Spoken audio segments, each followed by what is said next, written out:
If you were asked to describe life and come up with a philosophy of life using 10 to 15 words, 2, maybe 3 sentences, what words would you use?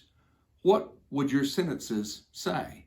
In Ecclesiastes chapter 1, verses 2 and 3, Solomon states what his philosophy of life was because it was based on a life that he had tried largely without God. And his statement is this: vanity of vanities, says the preacher. Vanity of vanities, all is vanity. In the next verse, he says, what profit has a man from all his labor in which he toils under the sun? Not only does he mention this philosophy here at the beginning of the book, he closes the book almost with it as well in chapter 12, verse 8, vanity of vanities, all is vanity. That word vanity is used 38 times in this book. The Hebrew word for it is used 38 times. Various English Bibles translate it different ways. Some say vanity, some say emptiness, some say futility, some say different things that communicate that idea of worthlessness.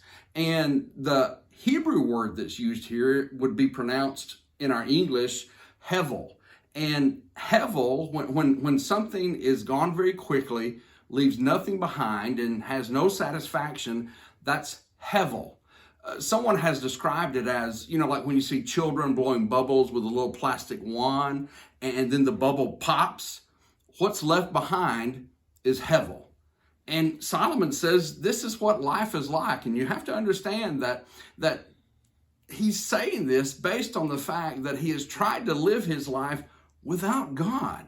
And without God, it's vanity of vanities. The next verse in chapter 1, verse 3 that we read says that there's no profit for all that man does and all his labor and all his work under the sun. There's a very key phrase there, under the sun. He will use this phrase several times in the book as well, over 20.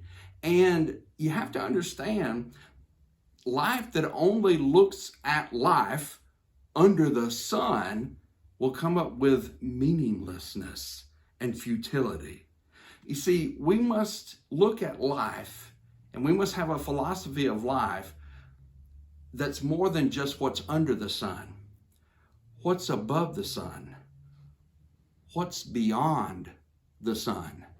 And when we are able to look at life, not only with what's under the sun and what's all around us, but above and beyond the sun, we have life that will not be vanity, will not be emptiness, not be meaningless, but life that will be grounded in the Son of God.